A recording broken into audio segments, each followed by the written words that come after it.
always thought happiness would feel louder, but mine felt quiet and full. "We're really doing this," I whispered every night, kneeling beside Emily, my hand on her belly. "I'm here, kid. I won't disappear like my dad did." Emily smiled, soft and tired. "You're already a better father," she said. I believed her. I worked extra shifts, came home late and kissed her forehead. "It's for us," I said. "For our future." She nodded, though her eyes drifted away. One morning I rushed around tying my shoes.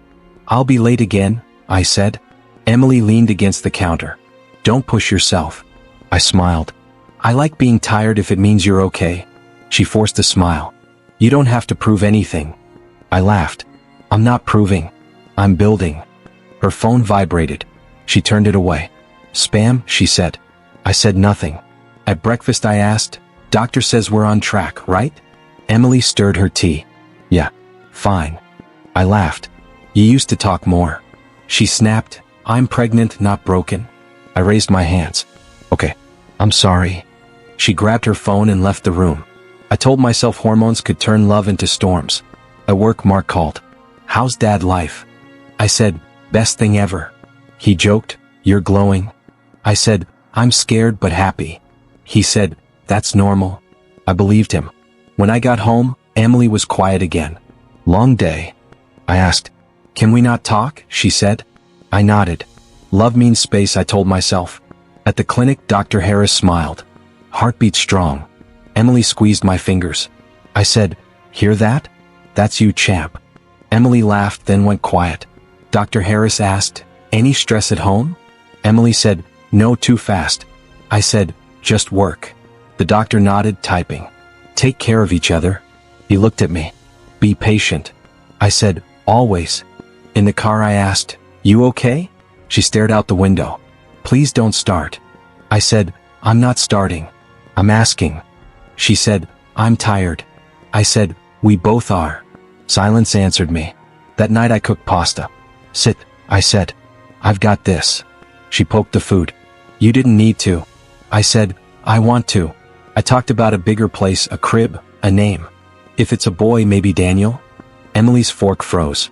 "We haven't decided." I laughed. "We will." Her phone buzzed. She flipped it face down. "Who's that?" I asked.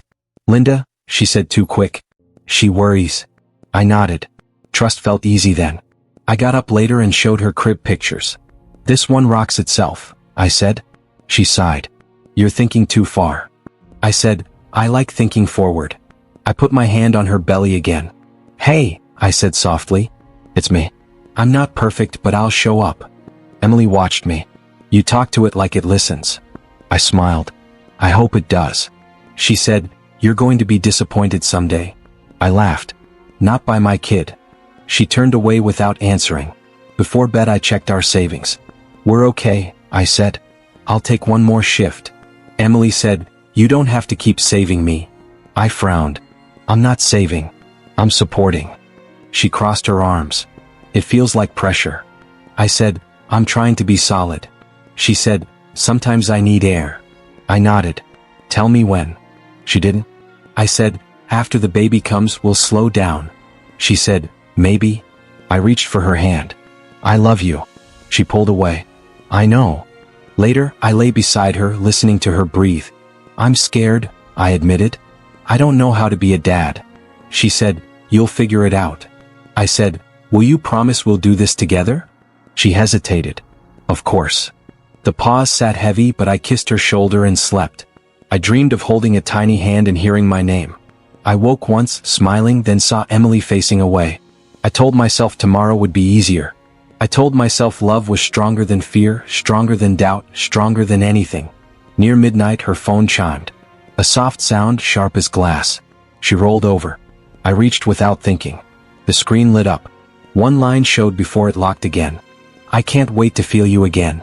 My chest went cold. I whispered, "Emily?" She didn't move. The room felt smaller. I stared at the dark screen, my heart hammering, knowing something precious had just cracked. I held my breath, afraid to move then. I stared at the phone like it might burn my hand. "It's nothing," I told myself. "You're tired." I unlocked it anyway. One message turned into 10. 10 turned into months. "I miss you," Jason wrote. I think about you when he's not around. Emily replied, I hate lying but I need you. My chest tightened. I whispered, no, my finger scrolled on its own. Photos, jokes, plans, a life that wasn't mine. I shook Emily's shoulder. Wake up. She groaned. What's wrong? I held the phone in front of her face. Who is Jason? Her eyes widened then closed. Give me that, she said. Answer me, I said. She sat up, pulling the blanket tight. It just happened. I laughed, loud and broken. It just happened for how long? She cried. I didn't mean for it to. I said, you typed love. You sent pictures. That doesn't just happen. She reached for me. Please. I stepped back. Is the baby mine? The room went silent. She stared at the floor. Say it, I said. Look at me and say it. She shook her head. I don't know. My knees felt weak. You don't know? I repeated. I've been talking to that baby every night. She sobbed. I was scared to tell you. I said, you weren't scared to lie. She said, Jason said it didn't matter. I snapped, Jason doesn't get to matter. She covered her face. I didn't plan this. I said, you planned every message. I scrolled again. You planned hotels. She screamed, stop. I said, no. You stopped us. Her phone rang. Don't answer it, I said. She froze. It rang again. She answered. Linda, she whispered. He knows, she said. I grabbed my keys. Put her on speaker. Linda's voice filled the room. Emily calmed down. I said, did you know? Silence. Then, it's complicated. I laughed. So you knew. Linda said, she was lonely. I said, so was I. Linda said, don't do this now. I said, now is all we have. Emily cried, Linda please? Linda said, he'll cool down. I said, I'm not angry. I'm done. Linda snapped, you don't just leave a pregnant wife. I said, watch me. Emily screamed my name. Don't go, she begged. We can fix this. I said, fix what? Trust. She said, I love you. I said, you loved him too. I walked to the door. Emily followed. Please, she said. I was confused. I turned. I was clear. I chose you. She whispered, I'm sorry. I said, sorry doesn't rewind time. She asked, what about the baby? My voice cracked. That's the problem. She reached for my arm. I stepped outside. The night air hit hard. I sat in my car shaking. Breathe, I told myself. Just breathe. I laughed then cried. How did this happen? I hit the steering wheel. I did everything right. My phone buzzed. Emily again. I ignored it. Jason's name appeared. I blocked it. You don't get a voice, I said. I talked to the empty seat. I trusted her. I wiped my face. I trusted us. I remembered promises, jokes, quiet mornings. Was any of it real? I asked. The silence answered. I stared at the house. I don't recognize you anymore. I drove without direction then stopped. Think, I said. Don't react. The baby's kicks came back to me. If there's a chance, I whispered, I need the truth. I pulled over and texted Emily. After the birth, we do a DNA test. Seconds later, 3 dots appeared. Then stopped. I turned off my phone. I leaned back, eyes closed. No more guessing, I said. No more lies. My heart hurt, but my mind felt clear for the first time. Whatever the result, I whispered, I'll face it. The car was still. My world wasn't, but I had made a choice. I slept on the edge of the bed, facing the wall. Emily stayed still like she was afraid to move. In the morning she said, do you want coffee? I said, I'll make my own. She nodded. That was how we talked now. Short. Careful. Sure. At breakfast she said, I have an appointment today. I said, okay. She waited maybe for more. I didn't give it. When she left, the house felt louder without her. I stood in the kitchen and said, this is still my home. The words didn't believe me. That night I sat on the couch while she folded baby clothes. You don't have to do that here, I said. She froze. It's my baby. I swallowed. I know. She looked at me. Do you? I didn't answer. Later, I knelt by her belly like before. Hey, I whispered. It's me again. Guilt hit fast. I don't know if I should talk to you, I said softly. Emily snapped. Don't punish the baby. I stood up. I'm punishing myself. She turned away. Mark called at midnight. You okay? I laughed. Define okay. He said, talk. I said, I feel crazy. He said, that's normal. I said, I hate her. Then I miss her. He said, both can exist. I said, I don't recognize my life. He said, you're still you. I wasn't sure. Emily tried to act normal. Dinner's ready, she said one night. I said, I ate. She said, you didn't. I said, I'm not hungry. She slammed the spoon down. You don't get to disappear. I said, you disappeared first. She cried. I'm trying. I said, so am I. Silence won again. Weeks passed. Her belly grew. Each kick felt like a question mark. She grabbed my hand once. Did you feel that? I pulled away. I'm tired. She whispered, I wish we could go back. I said, I wish you told the truth. She said, I was afraid. I said, so was I. Mark came over one night. You look bad, he said. I smiled. Thanks. He said, have you decided? I said, decided what? He said, stay or go. I said, I'm stuck. He said, you don't owe anyone pain. I said, what about the baby? He sighed. That's why this hurts. I nodded. I don't know if it's mine. He said, then wait.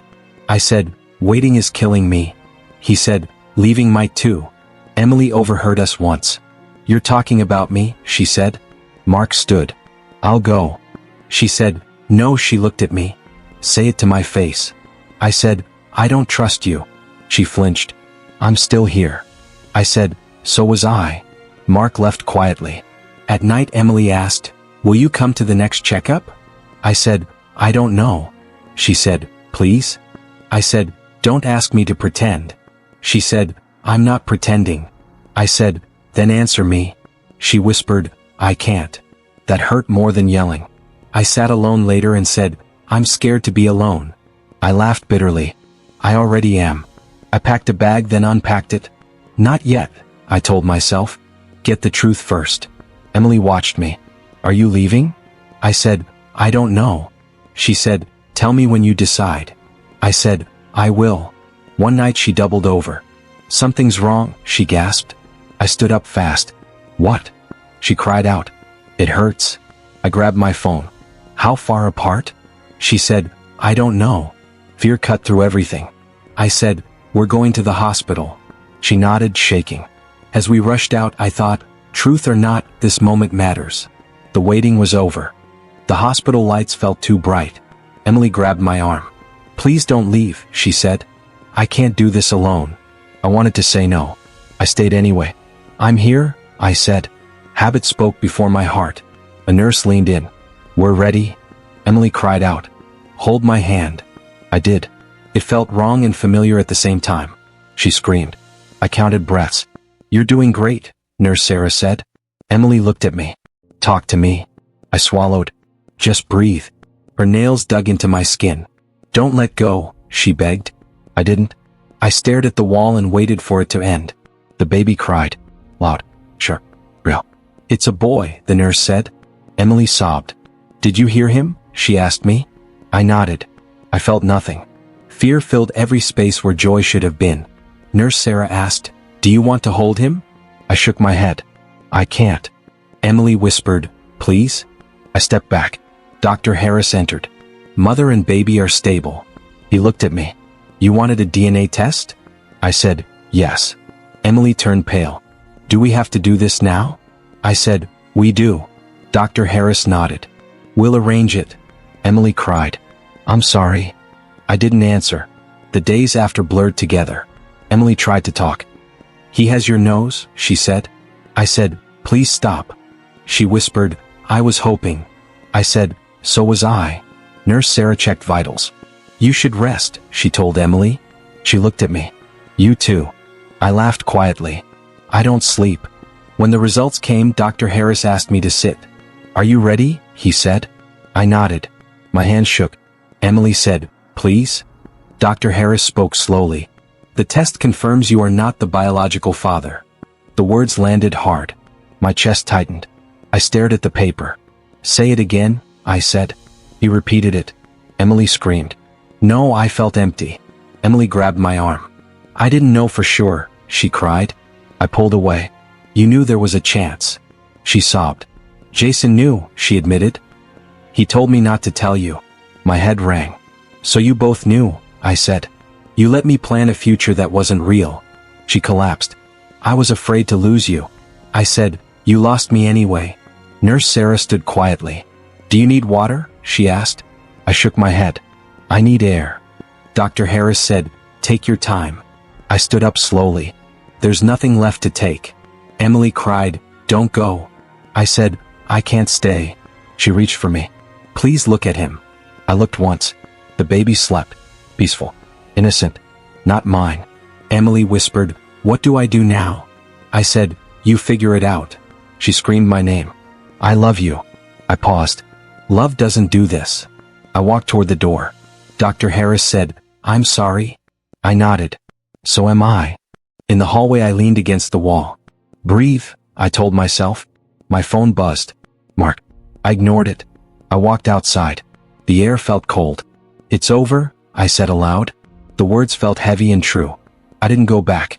I drove without thinking. None of it was real, I whispered. The house.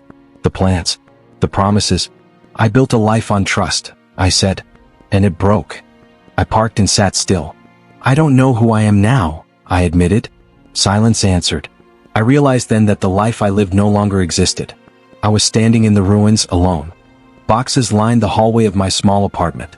This is it, I said aloud. Silence answered. Emily's voice didn't.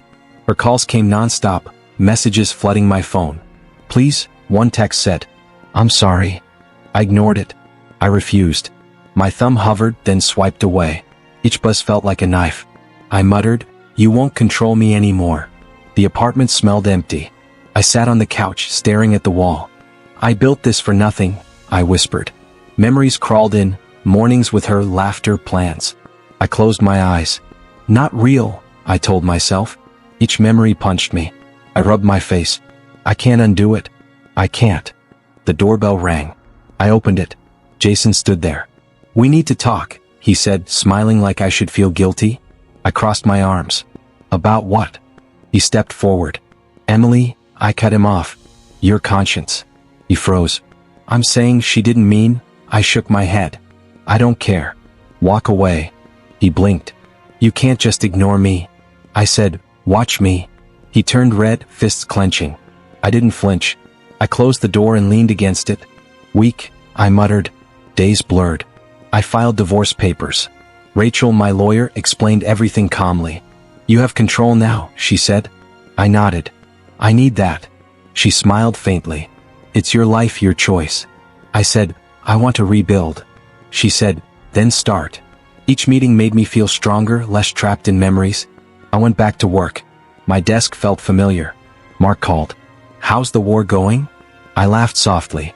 Surviving. He said, you're changing. I said, I have to. I focused on tasks, deadlines. I ignored calls. Every achievement felt like a small victory. Step by step, I whispered. At night I ran. Streets empty. Cold wind stung. I pushed myself, feeling my legs burn. I'm still alive, I muttered. Emily's face flashed. I won't be haunted forever, I said. But I knew some ghosts would linger. That was the price of leaving. Rachel advised me on finances.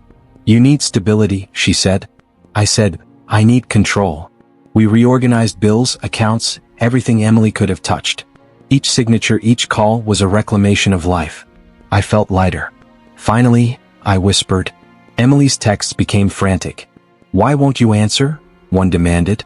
Another, I can't live like this. I read them and set my phone down.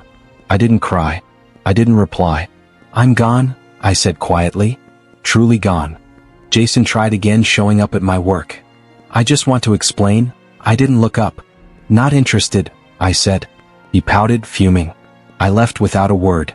His pride was bruised. My heart didn't flinch. It's not about revenge, I said to myself. It's about survival. One evening, Emily appeared at my door. Please, she cried. I need to see you. I stood calm. It's over. Tears rolled down her cheeks. You can't leave me. I said, I already have. She whispered, but the baby? I didn't answer. I walked past her, keys in hand. The door shut softly behind me. I sat on the balcony, cold air cutting my face. I have nothing, I said aloud. But it's mine. The apartment, my job, my life, they were mine now. For the first time in months I felt peace. Emily's sobs faded behind me. I was finally untouchable. Step forward, I whispered. No one can stop me. Months passed. I woke to quiet mornings, no calls, no messages. At first it felt empty, but then I realized it was mine. I ran errands, went to work, and slept without a lump in my throat. Mark called. How's the fortress? He joked. I said, standing. He laughed. Emily still haunting you? I said, only in memories. Through mutual contacts, I heard bits of her life. Jason had left. She's alone, a friend whispered. I frowned. Alone? Another said she'd lost her job. Reputation shot, they added. I felt something I didn't expect, satisfaction. Then it hit me, it felt hollow.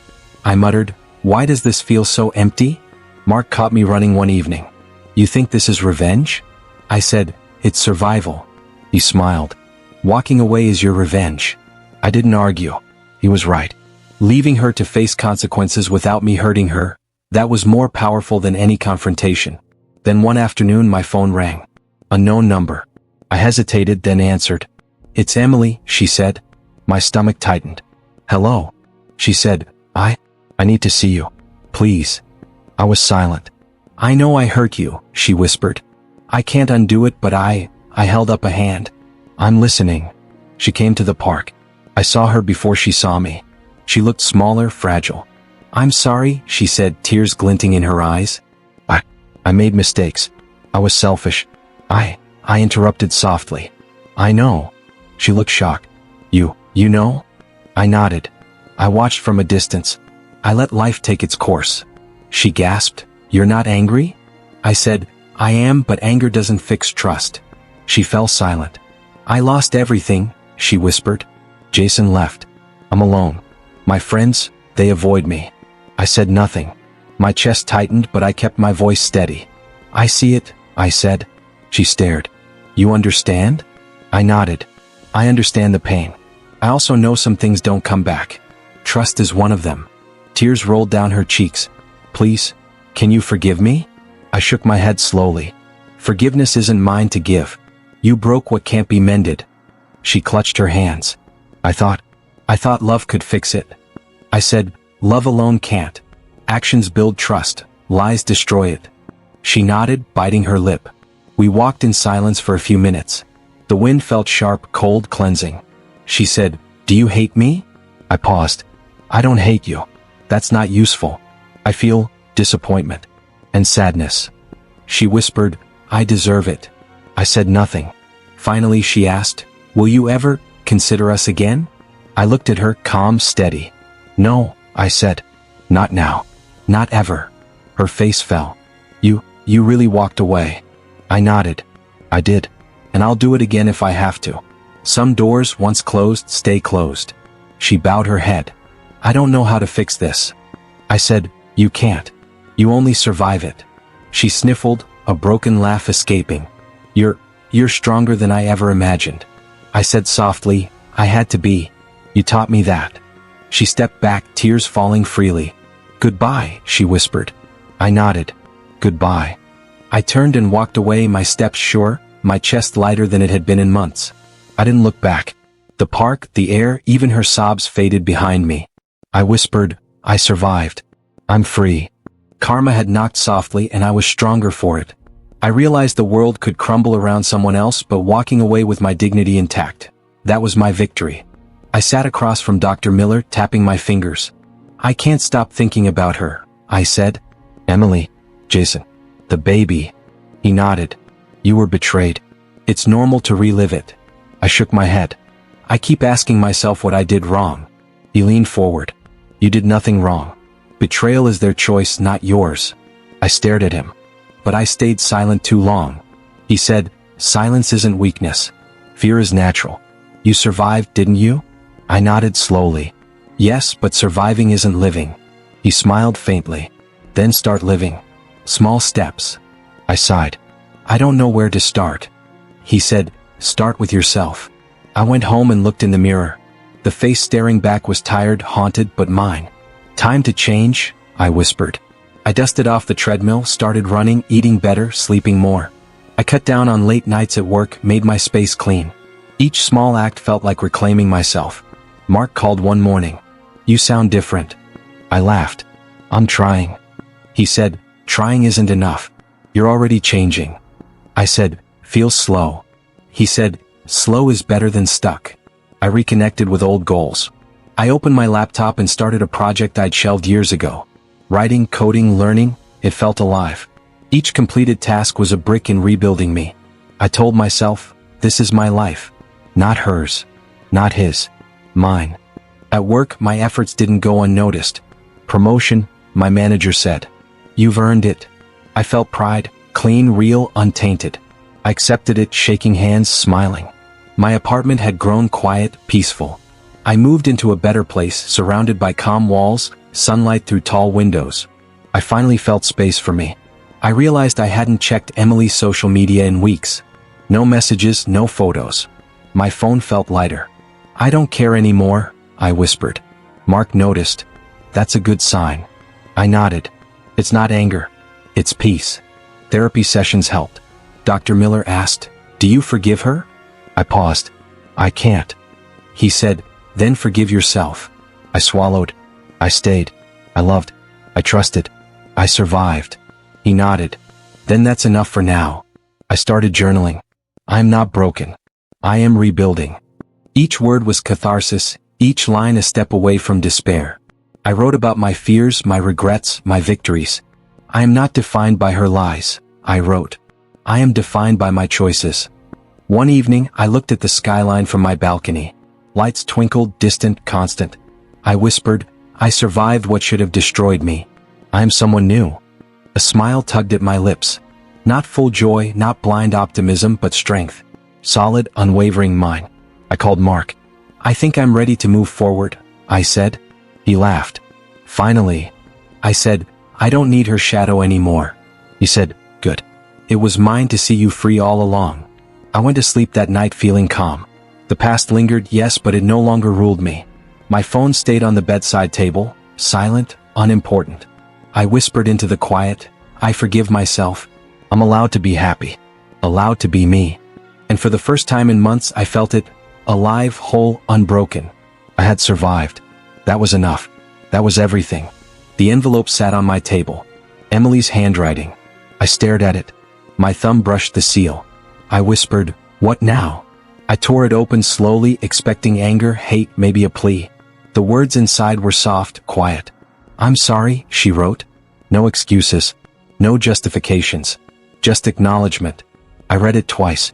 3 times. My chest tightened, but not with rage. "I'm not angry," I murmured aloud. The paper trembled in my hands. "Not anymore." Her words felt like shadows fading. "You knew you hurt me," I said to the empty room. Silence answered. "And you admitted it.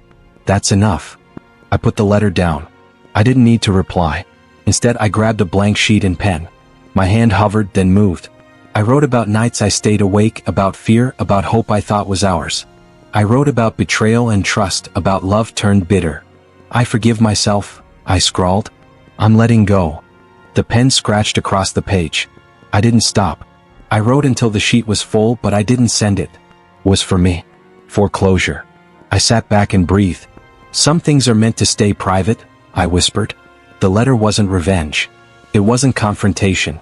It was a release, a final conversation with the past. I looked out the window. The sky was dark but calm. The city hummed softly below. I smiled faintly. "I survived," I said. "And I'm stronger for it." Memories surfaced. Nights of hope, mornings of doubt. I had been blind to lies, naive to trust. Yet those moments had shaped me. I said aloud, "Pain reshaped me. Betrayal taught me my own strength." My hands rested on the table. The letter beside me was heavy, but my heart felt light. I stood and walked to the balcony. The air was cool, the evening quiet. I felt the wind brush my face. I whispered to the night, "Time does its work. Revenge is unnecessary." I imagined Emily somewhere, learning consequences on her own. I didn't need to watch. I didn't need to intervene. The world had balanced itself in its own way. Mark had called earlier. Feeling okay? He asked. I said, better than okay. Peaceful. He laughed softly. Good. That's the goal. I nodded. It's funny. I used to think I needed her downfall to feel right. Now I just need myself. He said nothing, just let me sit in the thought. And I did. I reflected on the love I once held. It blinded me, I said aloud. Made me vulnerable. Made me human. But I also reflected on the man I became. Resilient, aware, whole. The night felt empty yet full at the same time. I wasn't tied to the past anymore. I could breathe, I could walk, I could live. I walked back inside, picking up the letter I had written but not sent. I held it close. Some words are for us alone, I whispered. I folded it carefully and slid it into a drawer. Closure didn't need witnesses. Closure didn't need apologies or revenge. It lived inside, quiet, unshakable. I poured a glass of water and sat at the table, watching the city lights flicker. Some betrayals, I said softly, don't need retaliation. Time does it better. Life does it better. And we survive. My voice was calm, certain, steady. I finished the water, set the glass down, and stood. I looked out the window once more. The night stretched endlessly, but for the first time I felt ready. I felt grounded. My past would no longer define me. My choices, my strength, my integrity, that would. I whispered to myself and to anyone listening, walk away when it's right. Forgive yourself. Live for your truth. Some wounds heal without vengeance, and some people fade on their own. I turned from the window, feeling the weight lift entirely. I stepped forward. Into tomorrow. Into life built on honesty, resilience, and self-respect. And for the first time in what felt like forever, I smiled.